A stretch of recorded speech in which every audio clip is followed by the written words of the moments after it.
So 1950s world war 2 முடிஞ்சதுக்கப்புறம் குளோபலாக ஒரு பெரிய எக்கானமிக் இம்பேக்ட் இருந்தது.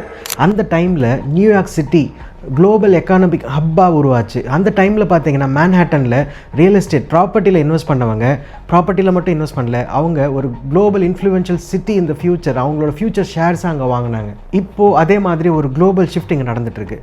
நம்ம எதுக்காக இன்வெஸ்ட்மெண்ட் பண்ணுறோம்? நம்ம பணம் பேங்க்கில் போட்டால் டிப்ரிஷியேட் ஆகலாம், பிஸ்னஸில் ரிஸ்க் இருக்குது. காலங்காலமாக பார்த்தீங்கன்னா ரியல் எஸ்டேட்ன்றது தான் நமக்கு ஜென்ரேஷனல் வெல்த்தாக நமக்கு க்ரியேட் ஆகிட்டுருக்கு.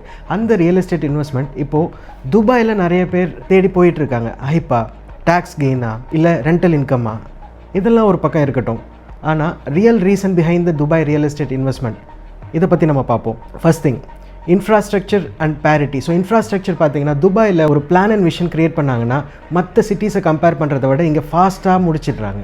அவங்களோட 2040 விஷன், D33 அண்ட் தென் அவங்களோட அல்முக்தும் ஏர்போர்ட் எக்ஸ்பான்ஷன், இது எல்லாமே நிற்காமல் போயிட்டுருக்கு. எனி க்ரைசிஸ், எனி ப்ராப்ளம்ஸ், அவங்க வந்து அந்த இன்ஃப்ராஸ்ட்ரக்சர் க்ரோத்தை ரெஸ்ட்ரிக்ஷன்ஸ் இல்லாமல் நடத்திட்டு இருக்காங்க.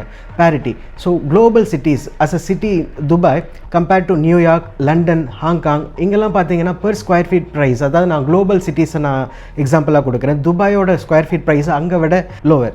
ஸோ துபாயோட real estate investment demand and supply. இப்போது துபாயில் ஒரு பிஸ்னஸ் பண்ணணுன்றது வந்து ஒரு strategic location, connected to all major hubs of the world. இங்கே இருந்து ட்ரேட் அண்ட் பிஸ்னஸ் பண்ணுறதுக்கான எக்கோ சிஸ்டமும் அவ்வளோ சூப்பராக இருக்கிறதுனால பிஸ்னஸ் பண்ணுறதுக்கான ஆப்பர்ச்சுனிட்டிஸ் நிறையா இருக்குது. நிறைய இன்வெஸ்டர்ஸ் இங்கே வந்து பிஸ்னஸ் ஸ்டார்ட் பண்ணுறதுக்கான முயற்சியில் இருந்துகிட்டே இருக்காங்க. So demand and supply. So இவங்க வரும்போது இவங்களுக்கு உண்டான ஹவுசிங் யூனிட்ஸ் எல்லாமே இன்னமும் டிமாண்டில் தான் இருக்குது, சப்ளை இன்னும் கம்மியாக தான் இருக்குது. ஸோ துபாயோட பாப்புலேஷன் க்ரோத் பார்த்தீங்கன்னா 4 மில்லியனை தாண்டி போயிட்டுருக்கு. இங்கே டிமாண்ட் அண்ட் சப்ளை, இங்கே பிஸ்னஸ் பண்ணுறதுக்கான எக்கோ சிஸ்டமும் அவ்வளோ நல்லா இருக்கிறதுனால குளோபலாக நிறைய இன்வெஸ்டர்ஸ், நிறைய பிஸ்னஸ் பீப்புள் இங்கே வந்து பிஸ்னஸ் ஸ்டார்ட் பண்ணிட்டு இருக்காங்க.